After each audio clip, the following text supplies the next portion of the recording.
Saya senang selalu kalau bertemu dengan komunitas pikiran itu. Artinya akan ada pertengkaran. Tapi bertengkar dengan pikiran itu memang fungsi dari kampus. Kampus dirancang untuk menggeleng, bukan untuk menganggu-anggu. Apalagi terhadap negara tuh.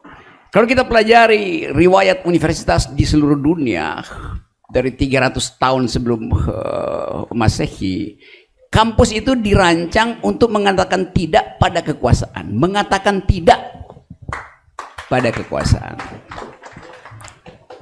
Dari menidak itulah timbul percakapan akademis. Jadi tadi Pak Pembina memakai beberapa istilah yang saya bisa langsung tahu konteksnya itu. Ali Syariati.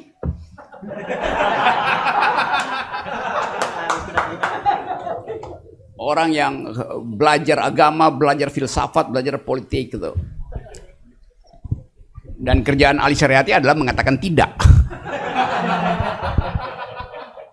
Lalu ada istilah baru, istilah diucapkan tadi, dialektika. Dialektika artinya menidak. Dialektika artinya mengucapkan sesuatu untuk membantah. Itu namanya dialektika itu. Jadi pedagogi utama dari pendidikan adalah dialectics. Berarti saya membantah supaya dapat pengetahuan alternatif. Karena itu saya kalau mengajar, saya 15 tahun mengajar di Universitas Indonesia, dan setiap kali saya masuk kelas, saya ingin ada mahasiswa yang menggeleng, bukan manggut-manggut. Benar Pak Rocky, benar. Monyet lu. Yang bisa manggut-manggut cuma monyet. Saya bilang begitu mahasiswa. Jadi kalian mesti menggeleng. Pak Rocky bohong, bego, dungu, nipu segala macam di dalam hati tentu ya. Sehingga saya dapat ekspresi bahwa dia ingin bertengkar dengan saya. Mahasiswa itu bukan murid saya, mereka adalah teman berpikir saya. Namanya TTM, teman berpikir. Universitas Balikpapan, Uniba itu bukan Universitas Balikpapan, Universitas Berakal, Uniba. Dan Anda tahu, pikiran hanya disebut pikiran bila ada yang menentang pikiranmu. Kalau Anda berpikir dan gak ada yang menentang, Anda tulis tesis, Anda tulis disertasi, gak ada yang membongkar tesis Anda, itu artinya tidak ada dialektika. Buat apa kita ajukan pikiran dan orang manggut-manggut? Itu bedanya antara berpikir dan berdoa. Berdoa gak akan diganggu. Berpikir harus diganggu. Apalagi pikiran kekuasaan. Ini saya Kaltim Post headline hari ini, investor tertarik bangun mall di ibu kota, di IKN tuh. Kenapa nggak bangun kampus? Karena bayangan tentang ibu kota adalah kemewahan. Jadi belum apa-apa investor udah tahu bahwa begitu IKN dipindah ke Kaltim, kekayaan akan terbagi merata pada seluruh masyarakat Kaltim sehingga daya beli Kaltim itu naik. Optimismenya begitu. Padahal barusan kita dengar semacam pesimisme bahwa distribusi tidak dihasilkan, otonomi daerah itu adalah permainan di atas kertas saja. Jadi kalau kita tanya investor tertarik bangun mall di ibu kota, ini sekedar semacam sinisme.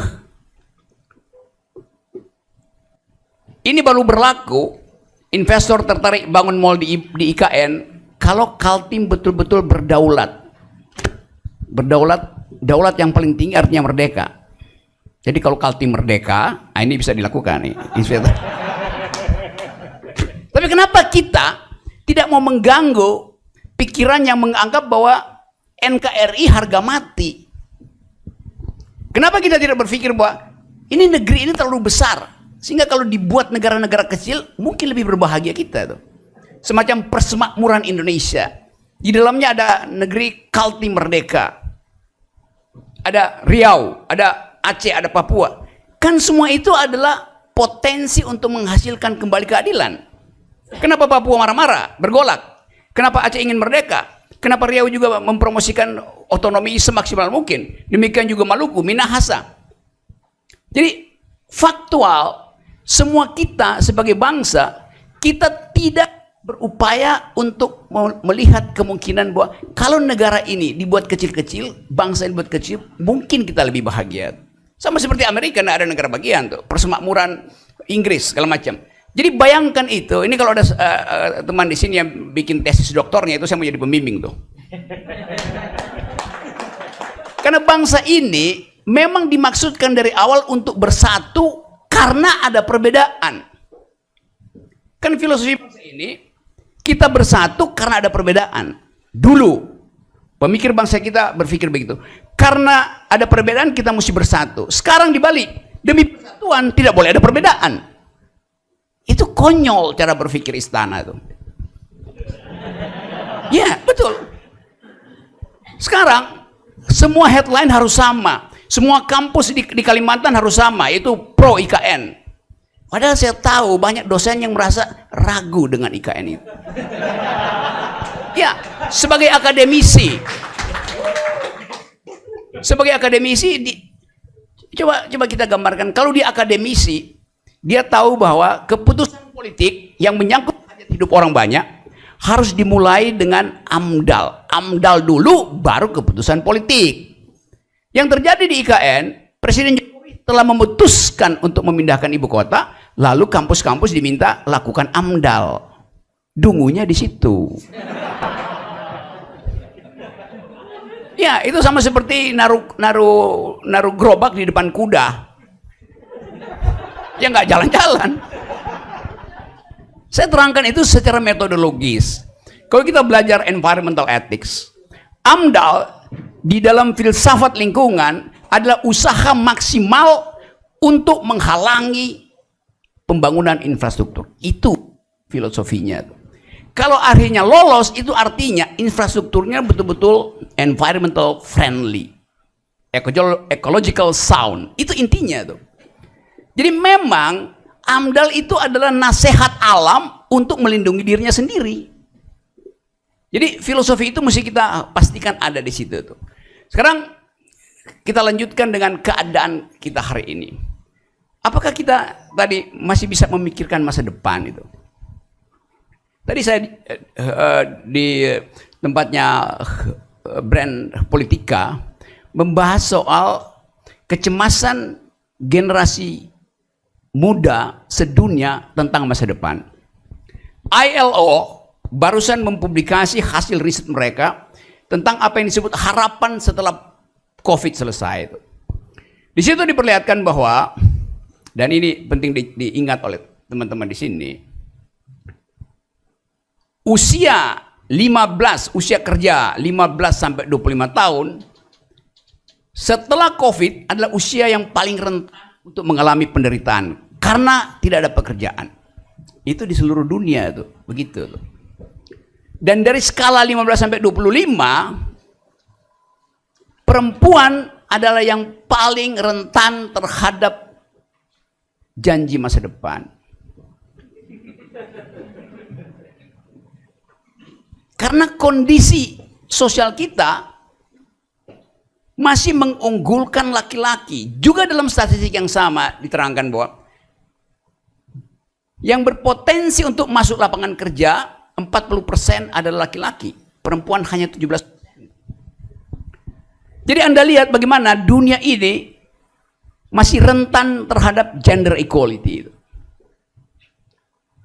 IKN itu juga adalah akibat dari arogansi patriarki. Dengan asumsi bahwa bila ibu kota dibangun, maka lapangan kerja akan terbuka. Padahal kita tahu di Kaltim ini kondisi SDM-nya sangat parah itu. Coba bayangkan kalau Pak Jokowi bilang, saya akan bangun kampus dulu, baru saya bangun ibu kota negara. Supaya Kaltim bisa jadi ibu kota pikiran. Itu yang lebih mewah sebetulnya tuh. Nggak ada di dunia ini orang menganggap bahwa satu waktu ibu kota itu akan dianggap sebagai, yaitu artefak aja, orang nggak peduli itu. Karena orang akan berkantor di cloud. Elon Musk sekarang sudah merancang kota di Mars. Anda baca kira-kira 2 minggu lalu, salah satu perancang kota masa depan di Mars adalah seorang perempuan warga negara Indonesia. Arsitekturnya dihitung sedemikian rupa sehingga memungkinkan orang bisa bekerja dari Mars. Jadi bayangkan seorang perempuan Indonesia sudah sedang merancang perumahan di Mars, sementara seorang laki-laki presiden Indonesia masih ingin nanam beton di Kalimantan Timur. Jauh betul jarak intelektualnya. Sungguh ini saya serius mengatakan itu.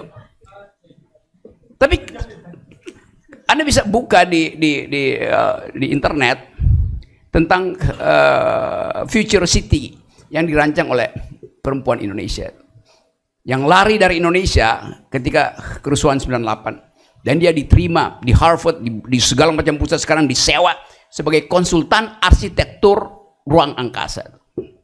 Otak Indonesia itu justru diselamatkan oleh teknologi Amerika Serikat. Dan kita di sini masih bicara tentang ibu kota baru. Apa relevansinya? Tentu itu bernilai sebagai hal yang secara ekonomi bisa menghidupkan lapangan kerja. Tapi dari perspektif ilmu pengetahuan, itu adalah barang yang udah nggak laku. Orang bangun ibu kota nggak laku. Tapi presiden masih bilang, dan semua para pendukung ide itu akan jadi semacam surga kecil. Nanti ada taman bunga di situ, ada lampu-lampu bercahaya, air mengalir deras, di mana-mana ada internet. Yes, 5 tahun ke depan bahkan itu udah nggak ada di dalam pelajaran arsitek. Nggak ada pentingnya itu. Mungkin dalam 2 tahun selesai barang itu. Karena ilmu pengetahuan berubah setiap 8 jam. Efek estetik kita yang membayangkan planet Mars itu membatalkan semua asumsi tentang apa yang disebut konstruksi itu. Mungkin nanti dalam 2 minggu ke depan kita bergantor di hologram itu. Saling posting hologram dan bercakap-cakap melalui hologram itu. Jadi saya mencoba mengungkapkan ini sebagai potensi untuk menghadapi masa depan yang tidak pasti itu. Nah, di mana itu dimulai? Dari percakapan semacam itu buka perspektif gitu. Jadi sekali lagi, masalah-masalah mendasar kita adalah kita takut berpikir di luar kebiasaan. Nah, kampus harus mulai dengan memastikan bahwa saya ingin berpikir di luar kebiasaan. Do think the unthinkable. Itu dalilnya tuh. Nah, karena itu mulailah dengan menggeleng. Kalau dosen Anda masuk kelas, menggeleng aja. Salah Pak, kurang, kacau. Karena dosen ilmu fisika misalnya, yang nggak baca jurnal 2 minggu terakhir, pengetahuannya langsung hilang. Karena fisika ilmu yang sekarang bertumbuh secara eksponensial dalam hitungan waktu. Semua tesis berubah. Jadi itu pentingnya kita manfaatkan Balikpapan ini sebagai pusat merencanakan cara berpikir alternatif. Cara berpikir alternatif. Nah, cara berpikir itu artinya memberi kritik. Dan jangan kritik yang tanggung. Kampus punya peralatan untuk kasih kritik karena diajarin metodologi di situ. Kalau kekuasaan diajar untuk berbohong. Karena saling menutupi masalah. Kita nggak lihat misalnya, coba Anda buka sedikit berita beberapa hari lalu. Dan Anda lihat bagaimana setiap menteri mengucapkan hal yang berbeda dengan menteri yang lain. Kenapa begitu? Karena kalau sidang kabinet, Presiden Jokowi belum pernah Presiden Jokowi muncul untuk menerangkan hasil sidang kabinet. Gak ada, padahal dia yang memimpin sidang kabinet. Begitu Presiden Jokowi selesai sidang, dia ke dalam, dan dia nggak tahu siapa yang akan ucapkan hasil sidang kabinet. Kadang-kala Mahfud depan mic ngomong ekonomi, padahal dia Menteri Pertahanan, nggak ngerti apa-apa. Kan itu yang terjadi. Pak Muldoko ambil alih, padahal dia bukan anggota kabinet, dia KSP itu. Jadi nggak ada desain sebetulnya. Kalau Anda perhatikan, apa output dari sidang kabinet? Itu output, belum outcome-nya tuh. Outputnya aja udah nggak ada, apalagi outcome. Jadi itu yang membuat saya terus-menerus memberi kritik, hanya untuk memperlihatkan bahwa kalau tidak ada focal point di luar kekuasaan, kekuasaan itu berbahaya. Data yang dipertengkarkan sekarang, pemerintah bikin LKPP, apa namanya itu, laporan keuangan pemerintah pusat. BPK periksa itu, dan BPK tidak menemukan lampiran misalnya anggaran PEN yang triliunan itu tuh. Tapi angkanya ada, tapi lampirannya nggak ada. Jadi nggak tahu ini buat beli apa. Padahal buat peneliti yang lebih penting adalah lampirannya, bukan nilainya tuh. Sekarang kita mau riset apa tentang PEN? Lampirannya nggak ada. Masa terima aja data itu? Demikian juga BUMN bikin laporan, tapi kemudian terlihat bahwa kok semuanya bagus. Padahal tagihan internasional terhadap separuh BUMN kita ada di semua media internasional. Yang ini udah default, yang ini udah ngutang, yang ini udah nggak bisa bayar, yang ini masih dalam autopsi forensik auditor itu. Tapi kemudian terlihat kok bagus semua tuh. Karena ada yang namanya holding company. Jadi yang busuk-busuk dimasukin sama-sama yang bagus ya jadi bagus juga tuh. Itu tipuan-tipuan autopsi begitu tuh. Jadi sekali lagi saya senang betul karena ini satu kesempatan bagi kita untuk membuka perspektif. Apalagi kita anggap bahwa Kalimantan ini begitu dibuka IKN, itu hak burung untuk bertengger di pohon nggak ada lagi tuh. Hak cacing untuk menyuburkan tanah hilang karena diganti dengan beton itu.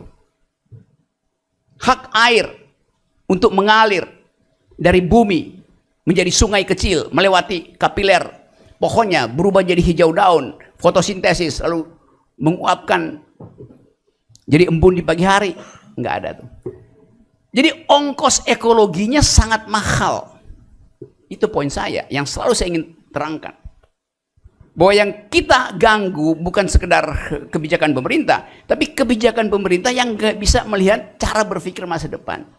Semua anak milenial di dunia sekarang bicara tentang environmental ethics. Do you speak environmental ethics?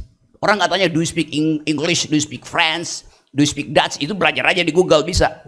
Tapi do you speak as an intellectual environmental ethics? Tata bahasa baru, gender equality, human rights. Itu yang harus kita posting supaya ada kurikulum alternatif di dalam upaya kita untuk membayangkan bahwa satu waktu Kaltim berdaulat sebetulnya harus di backup dengan pikiran yang berdaulat. Kalau sekarang pikiran Kaltim itu didikte oleh sidang kabinet, yang padahal nggak ada isinya sidang itu. Nah, sekali lagi teman-teman, saya mengerti bahwa ada semacam kecemasan dari sebagian orang melihat bangsa ini udah retak. Tapi keinginan kita untuk memperbaiki itu bukan demi pemerintah, tapi demi Ibu Pertiwi. Tadi marsnya Uniba itu adalah saya berjanji demi Ibu Pertiwi. Saya tidak pernah berjanji demi presiden, demi kabinet. Kita berjanji demi Ibu Pertiwi itu. Yang mesti berjanji pada kita adalah presiden, tapi janjinya selalu bohong. Kan itu yang terjadi. Coba ucapkan, satu orang suka tanya ke saya, Pak Rocky kok nggak pernah kasih pujian pada presidennya? Ya memang nggak ada yang bisa saya pujikan itu. Emang nggak ada. Semua janjinya nggak ada tuh. Dan apalagi pujian itu hanya harus, ya tapi presiden mengatakan bahwa Indonesia sudah tidak impor beras. Presiden mengatakan Indonesia memproduksi jagung. Lalu saya bilang, baca data 3 tahun terakhir, Indonesia masih impor beras. Jadi presiden berbohong kemarin. Kita nggak lagi, kita jadi eksportir jagung. Iya, yang terlihat kita menjadi eksportir jagung. Tapi bulan lalu saya masih ada di Bima. Di Bima itu dulu, sepanjang jalan dari, saya naik ke Gunung Tambora, dari Bima menuju Tambora, ke Gunung Tambora, itu ada hutan yang hijau. Kemarin sebulan lalu saya lewat, itu udah dicoklat semua. Karena ditanamin jagung, dan jagung begitu dipanen berantakan tanahnya tuh. Jadi pemerintah bilang begini, silahkan tanam jagung, pemerintah kasih insentif harga maupun pupuk. Lalu petani Bima beramai-ramai merambah hutan karena ada iming-iming dari pemerintah pusat. Salah nggak petani Bima? Enggak. Mereka membutuhkan kehidupan. Tapi pemerintah pusat tidak pernah meneliti lahan yang disediakan itu justru melakukan perusakan lingkungan. Dan bukan cuma itu, saya meneliti di situ bahwa pupuk buat jagung itu hanya bisa buat jagung, buat tanaman lain dia jadi racun. Jadi nggak bisa lagi diganti, selain tanah itu mesti dilongsorkan dulu. Lebih dari itu, punggung gunung di sekitar Teluk Bima itu, karena udah kena racun, pestisida, jagung segala macam, dia jatuh ke Teluk Bima. Sehingga satu waktu tuh ribuan ikan itu ngambang, mati. Ketika diteliti, oh itu karena racun dari gunung itu jatuhnya ke teluk. Itu betul-betul ini teluknya dikelilingi. Jadi kita lihat tadinya hutan, sekarang kita lihat kebun jagung. Jadi nggak ada perspektif ekologi di situ. Memang Indonesia akan dianggap oke, kita sekarang mampu memproduksi jagung, tapi sekaligus kita mematikan ikan. Kan konyol cara berpikir itu, bukan konyol, dungu. Jadi itu yang saya sebut berpikir alternatif. Demikian juga kalau kita membayangkan masa depan Kalimantan Timur. Kita harus berani memikirkan Indonesia pasca Jokowi bentuknya kayak apa. Semua bayangan kita tentang NKRI, kita sebut NKRI harga mati itu. Coba diuji misalnya, secara ilmu pengetahuan.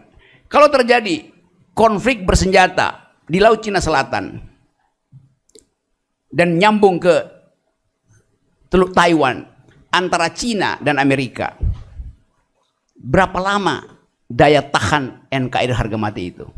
14 jam.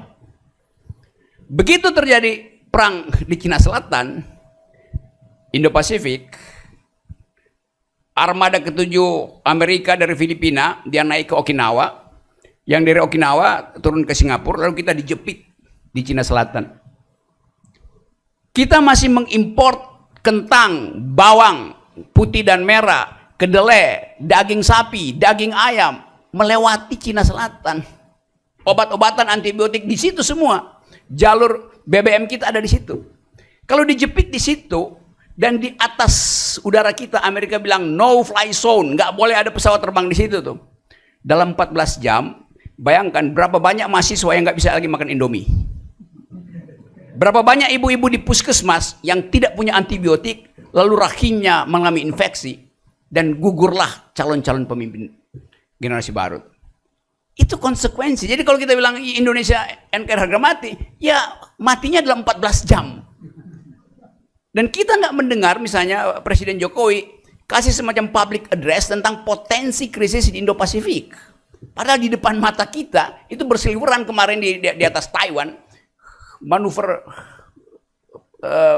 pesawat Cina di situ. Kalau terjadi kekacauan di situ, Bandara Balikpapan akan dipaksa Amerika untuk tempat dia parkir pesawat tempur. Lalu IKN jadi apa? Jadi landasan pacu pesawat Amerika.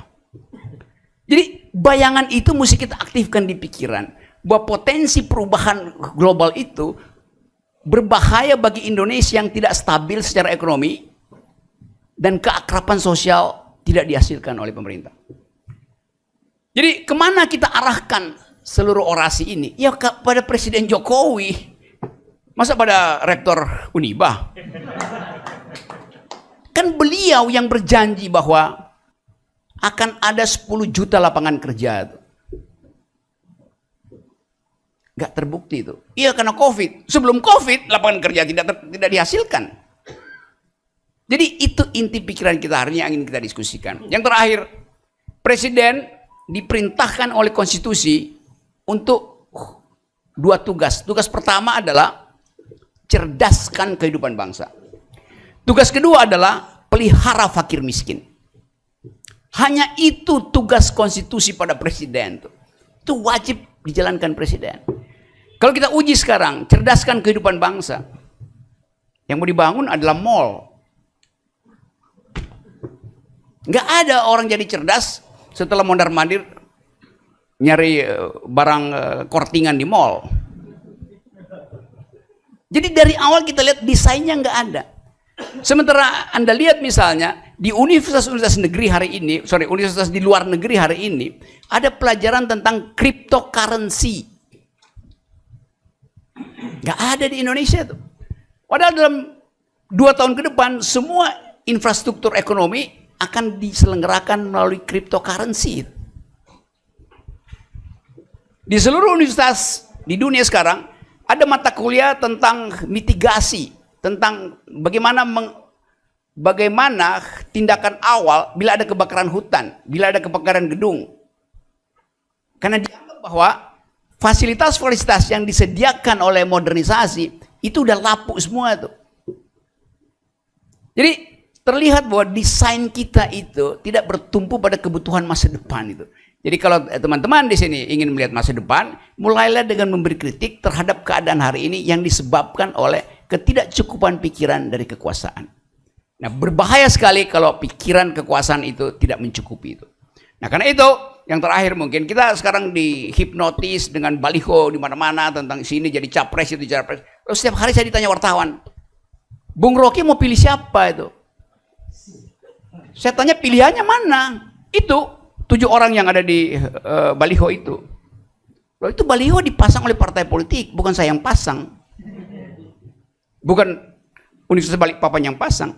Lain kalau Universitas Balikpapan mengundang semua calon presiden di sini berdebat dengan saya. Siapa yang lolos, dia diajukan. Kan begitu cara berpikir kan? Ngerti nggak semua calon presiden tentang apa yang barusan saya terangkan tadi? Itu terlihat semakin besar baliho seseorang, semakin takut dia bertengkar di universitas itu. Ya. Dan kita kagum dengan baliho yang besar itu. Tapi kita nggak tahu otaknya di mana. Kan memeriksa otak itu di dalam perdebatan, bukan dengan pasang baliho. Kampanye itu artinya berlawanan pikiran, melawan pikiran, itu namanya kampanye. Nggak ada orang melawan pikiran kalau kampanye di atas panggung dangdut. Jadi saya ingin agar supaya Universitas Balikpapan berpolitik dengan maksud menguji kapasitas seseorang. Nah, apa ujiannya? Elektabilitas bukan. Kalau seseorang diundang ke universitas, dia nggak boleh datang dengan, Pak Rektor, ini elektabilitas saya. Lembaga mana yang rating Anda itu? Semua lembaga tukang bohong.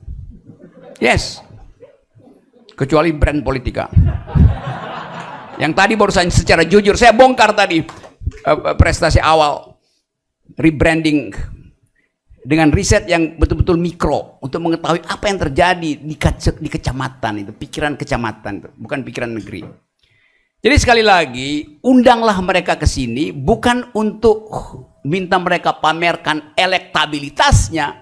Tapi pamerkan etikabilitasnya, pamerkan intelektualitasnya, baru elektabilitas. KPU memang cuma peduli dengan elektabilitas, tapi kampus harus bikin 3 filter. Filter pertama, seorang calon presiden dia mesti lolos etikability, etikabilitas, nggak pernah bohong, nggak pernah nipu mak-mak. Itu etikabilitas. Baru yang kedua, intelektualitas. Mampu untuk mengucapkan pikiran di forum internasional tanpa harus menengok-nengok laptop atau bawa contekan yang juga nggak ada gunanya tuh. Itu intelektualitas. Karena dunia sekarang terkoneksi dengan kemampuan seseorang untuk menghasilkan konsep itu. Baru yang ketiga, elektabilitas. Jadi undang semua capres di situ, bilang kami akan uji etikabilitas Anda, intelektualitas Anda, baru terakhir elektabilitas Anda. Siapa akan uji? Bilang dosen Universitas Balikpapan. Namanya Rocky Gerung. Terima kasih.